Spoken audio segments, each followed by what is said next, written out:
We'll start with Anthony, then Dan Raley, and we can go ahead and get going. Go ahead, Anthony. Hey, Coach Malloe, how you doing?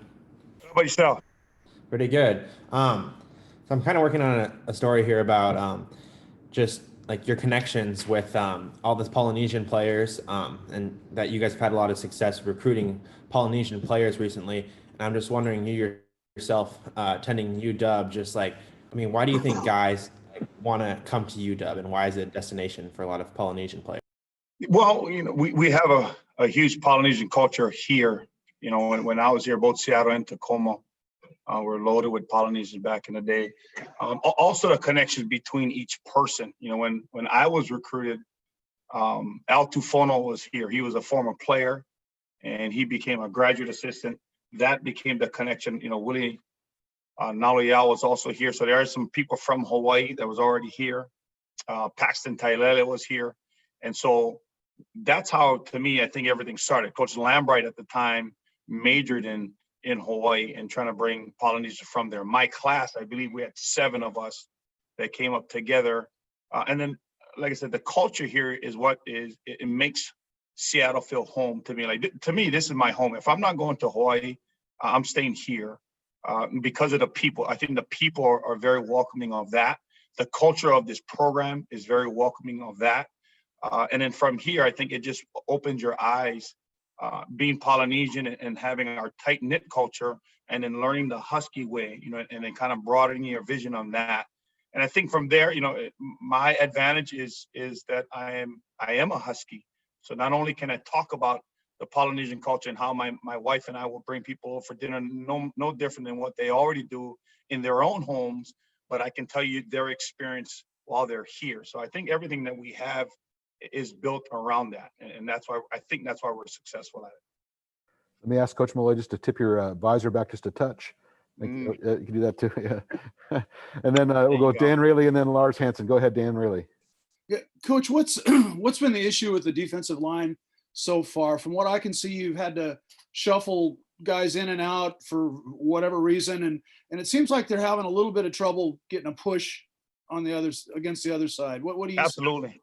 Yeah, well, I think you mentioned it. One is trying to fit the missing pieces, or some missing pieces, and you're trying to mix and match. But ultimately, it'll come down to details and the techniques of what we're teaching and what is not being executed. So as a coach, I take that personal, because I think it's a direct reflection of that. I think when the defensive line is playing horrible, that's solely on me. So my job is to make sure that doesn't happen this weekend. We've started on Sunday, and we were hitting sleds the day after a game, and to make a point, and I look forward to those guys being really physical this Saturday against our rival. All right, Lars Hansen and then Mike Vorel. Go ahead, Lars. Hey, Coach, just what have you seen from Thule since he's been able to get in the past couple of games, and what are you looking to see from him this Saturday? I think this could be his best game. I think we have to get the rust off of him, and even though he played a lot of ball previously, it's nothing like trying to get back to it. So, he's kind of got a lot of the rust off, and his confidence is back. He's ready to go again. He's built the confidence back up in our room, because those guys were depending on Thule, and so were we. So really looking forward to him shining this Saturday. All right, Mike Vorel and then Kim Grinolds. Go ahead, Mike. Yeah, Coach, you mentioned it a little bit, but I'm just wondering, 4 games in, if you could kind of give us the evaluation of your group as a whole and how you feel like the group is done comprehensively. Progressing is probably the nicest way I can say it. We're not where we should be at all, by no means. And from the standards that we set to the standards of Husky football, and what every D lineman out there knows what it is. I talked to Randy Hart still today, and I guarantee you he's not pleased with the standard of what we are, what we stand for. So we got our work cut out for us. I think what is expected of our line is expected of them as well. What the fans expect of a Husky defensive line, I promise you, they understand it and they expect it and they accept it. But we got to go out and perform. We got to show Husky Nation as well as ourselves that we can be what everybody knows to be the standard of defensive line play here at the University of Washington. All right, Kim Grinolds and then Anthony. Go ahead, Kim. Hey, Coach, you've had some really good defensive linemen come through the program, Danny Shelton, Vita Vea, Greg Gaines. Is it fair to put those kind of expectations on the young guys that you have right now? Absolutely. From the time that you recruit them and trying to give them a vision of what they can be. Absolutely. And we're playing with some young guys, Vita, Greg, Danny, those guys had time to develop and these guys are learning on the run. Vita and Greg, Vita had Danny in front of him. Greg had Vita in front of him. Levi had both of them in front. So they had guys to not only see and watch, but being tutelage as they're playing. You got Tui and Jacob who are freshmen that are out there and they got to learn in the fire. But the expectations, I promise you, is exactly the same. Those guys should. Vita, them, they call all the time. Greg calls all the time, and they're excited for our guys. But the expectation, like I said, it's very high. And I think they expect it of themselves as well. So whatever extra work we're doing film-wise or out on the field when practice is done, they want to make sure that they hold up to that expectations of everybody. All right, Anthony, and then Chris Fetters. Go ahead, Anthony. Yeah, you kind of just touched on that, but with kind of the lack of social life and everything else right now, what have you seen, especially from the young guys? And do you think they're working harder than the average year, or are they just really honing in on to the film right now? I think that is an issue, but I also think that everybody has the same issue, so we're trying to be a little bit more creative in what they can do at home within their bubble that can somewhat translate over to the field without actually being out on the field and having access like everybody, having access like before. You can just go out there and hit the sleds until the sun falls, but that's part of the issue, but it's no excuse. I will say that for how physical we should be right now. So we try to get pre-practice in, we try to get a post-practice workout in, and then everything else is really studying the film and the details and the footwork and the hand placement to try to move forward and progress as fast as we can. All right, Chris Fetters, and then Lars. Go ahead, Chris. Yeah, Ikaika, moving outside a little bit, we've seen the progression of guys in the past like Joe and Ryan Bowman, and now Zion is obviously doing his thing. Yep. But then you're also having to ask guys like Savell and Cooper to really hone in because you don't have Ryan or you don't have Leatu Latu or some of these other guys. Talk to me about the process of trying to get those guys, because you talked about the physicality of it and really having to throw them into the fire. What are the difficulties they're really having to face? Because it sure looks like they're really having to kind of go through and search right now. Absolutely. One of them is just not having enough experience to go against the best of the best. I think in the last 2 weeks, now going on to the third week, these are the three most physical teams that we have faced thus far. And usually in the Pac-12, those guys are very, very physical. Utah, Stanford, and now Oregon, to try to simulate that sometimes on scout team is a little difficult. And when you're successful sometimes against scout team and then you show up on game day and those guys are just as talented as you, bigger than you, and then even better on their technique, it's definitely a learning curve for Savell and for Cooper. What they do well is their effort and they're willing to learn. So how does that translate to physicality? Not that much, in terms of just getting experience and being able to hit someone over and over and then understand the different techniques that are needed based on the block. That's something that we're trying to speed up as fast as we can. So Coach K, I think, is doing a great job, at least putting us in position so that they can be successful, giving them calls that will make it simple for them to execute. But, then it comes down to just the experience part of playing against, Pac-12 athletes. All right, we'll wrap up with 4 more, it looks like now. Lars, we got 5 more now. So let's go with Lars and then Kim. Go ahead, Lars. Hey, Coach, I know you were a pretty crucial recruiter to get Zion from Hawaii. Just talk about the process to get him here and what you've seen and just the impact he's made this season. Well, it was a long time coming for him. I will say that. His recruiting part was, first from film and our interns finding him, and then really what happened was we were recruiting Sama, and Sama and Zion went against each other at least 3 times that particular year. And when you saw Zion, you said, you got to go check him out. Saw him at the school. He was naturally talented. The stuff that he has there's so much natural ability about him. He was, I want to say 215 to maybe 220 at the, and he played 4 sports, none of which he lifted weights at all. Paddling would have been the only thing that would be strenuous on his body that he would build from. But he played volleyball, which all of his explosion came out from. So there's so much top end stuff for him that I think the ceiling was limitless at the time. So when he came here and he was pass rushing against Trey Adams, you could see the talent that he had. And if we could just hone in on that, we knew that he could be a really good player. And, opportunity came for him this year. And I think everything that he's done up to this point, he's put on 50 pounds up to this point, I think has become from him working hard and finally getting an opportunity. All right, Kim, and then Mike. Go ahead, Kim. Coach, you mentioned your conversation with Randy Hart. He's one of a kind for sure. Do you ever find yourself channeling your inner Randy Hart out on the practice field? And what kind of things have you picked up from him? And does that show on the practice field at all? Yeah, absolutely. Ever since I started this profession, Randy has been a big part of it. He's always my mentor in everything we do. When we could have people around, he and I will watch film together, so he will always be a part of my life as a mentor, especially in his profession and how well respected he is. I have a lot of Randyisms, and that to me just shows how much influence he had on me and the stuff that he's taught that is embedded in me as a coach. And one of them is toughness, to push people. I remember him always saying, you're never tired enough until you just pass out. Then you're tired. And those are like little things that he would use to push people mentally as well as physically. But it's things like that. I think the mental part of it that Randy brought to this game, as well as his, the technique that he's taught, those are the things that I truly carry with. And then he's kind of my grader at times. How do we do it? What did you see? What was the technique like? I mean, that guy's still sharp. And, for a person like that with so much knowledge, it'll be foolish of me to not take advantage of his wisdom. All right, I'll try to rip through three more. Elijah's here and waiting. So we'll go with Mike Vorel, then Dan Raley, then Maz. Go ahead, Mike. Yeah, Ikaika, I'm just wondering, what's your evaluation been of Taki so far, and what's the next step for him?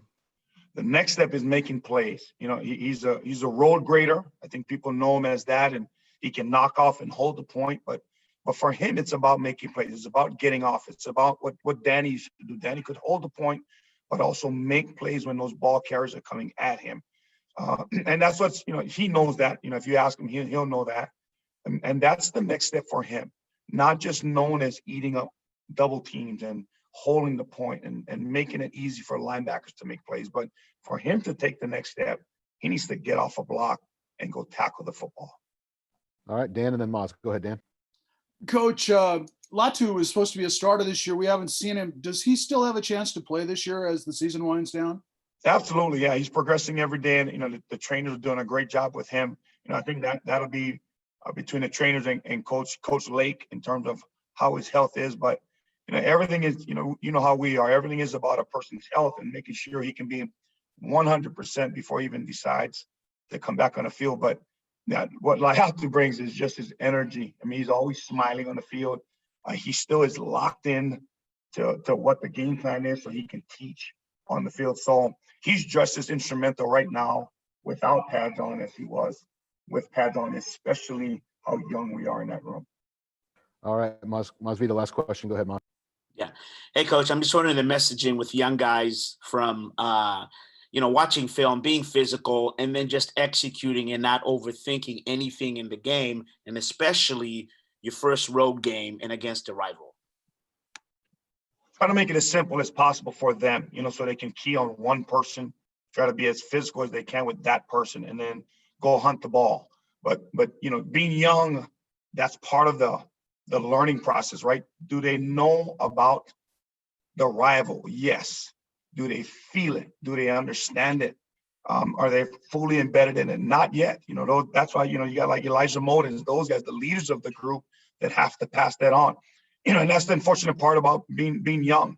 But like I said before, the expectations of you understanding how important this game is. I mean, I'm talking about just the rival itself and what it stands for, let alone the Pac-12 North Championship.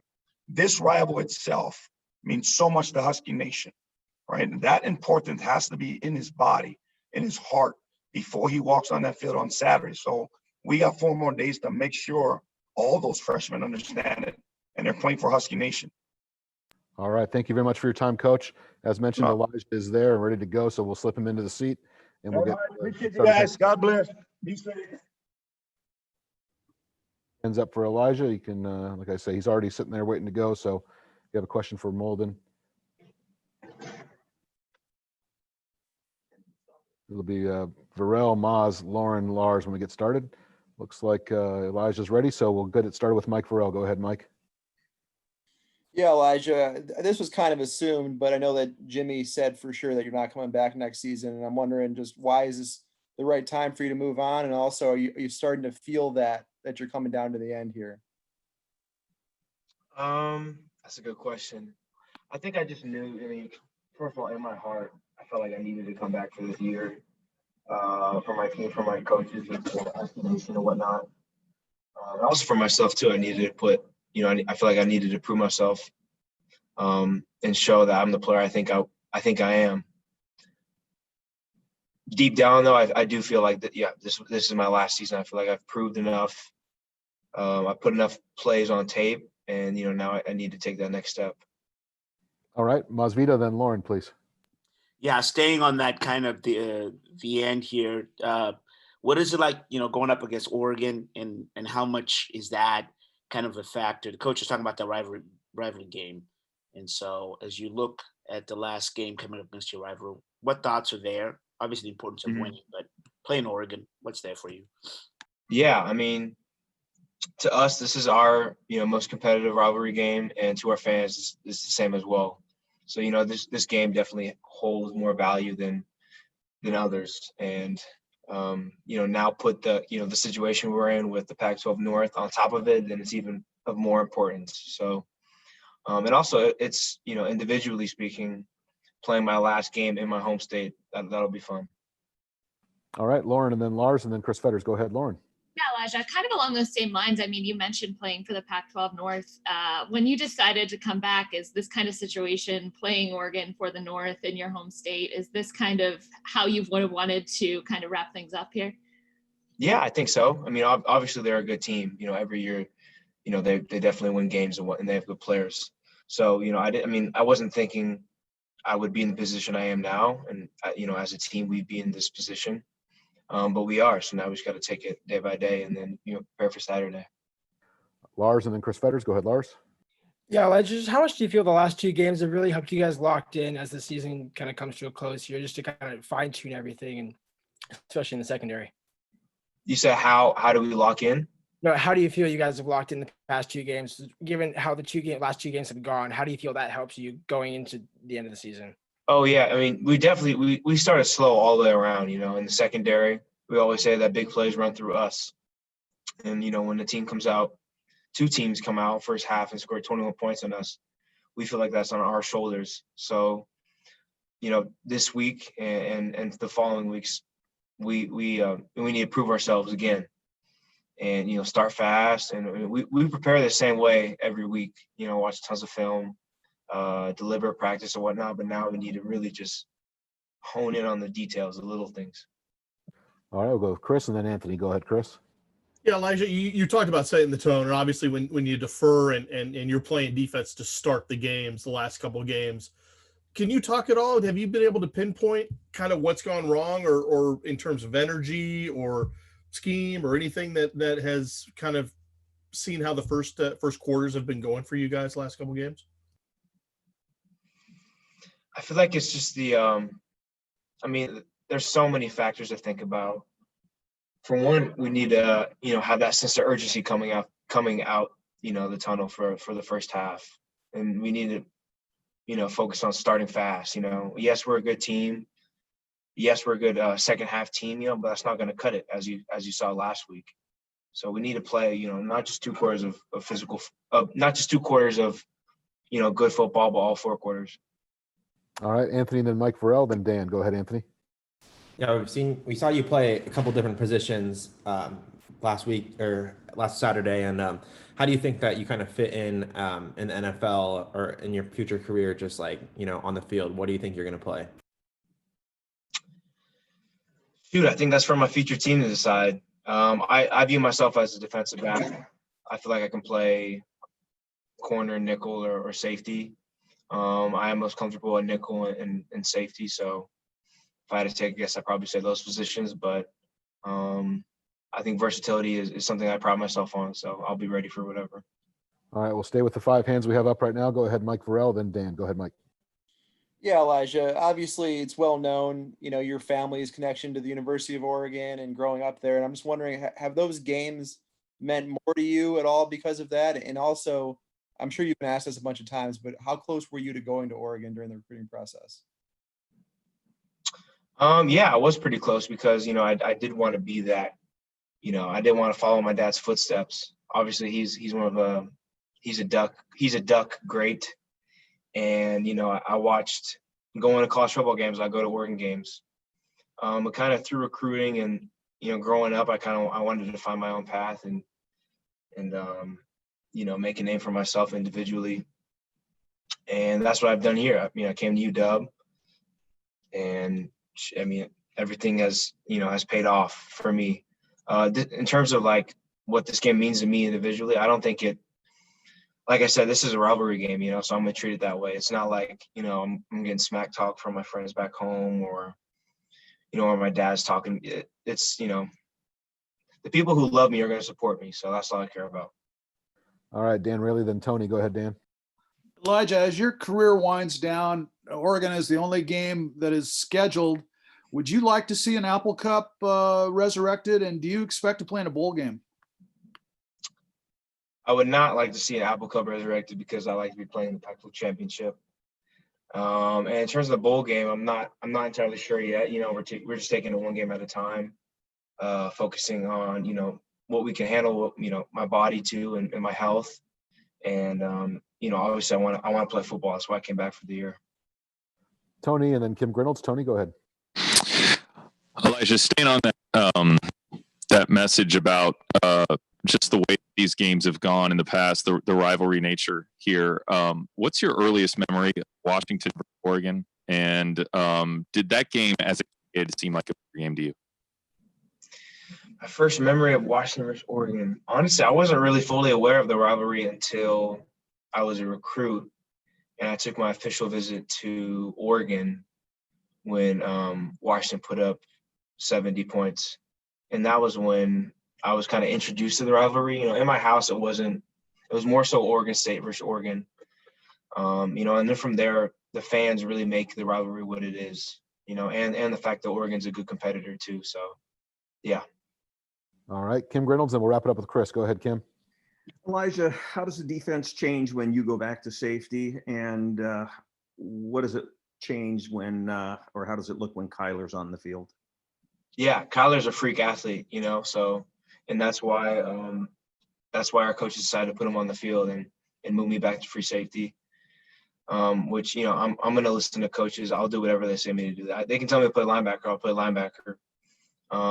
I think it just adds a different feel to our defense just because obviously I'm not as close to the line of scrimmage. I'm more kind of 15, 20 yards back, patrolling the defense and protecting, big plays from happening. So in the sense I'm not going to create as many big plays, but I'll be there to erase the potential big ones. All right. Chris Fetters, last question. Go ahead, Chris. Yeah, Elijah, actual Oregon question here. Tyler Shuck, do you see any comparisons to Herbert? What do you like about him? What do you think he poses in terms of a threat at quarterback? I think he's a good athlete. Oregon's always going to have a good athlete back there. Yeah. All right. That'll wrap us up for today. Thank you very much for taking the time, Elijah. We'll see everybody else tomorrow. Thanks a lot, everybody.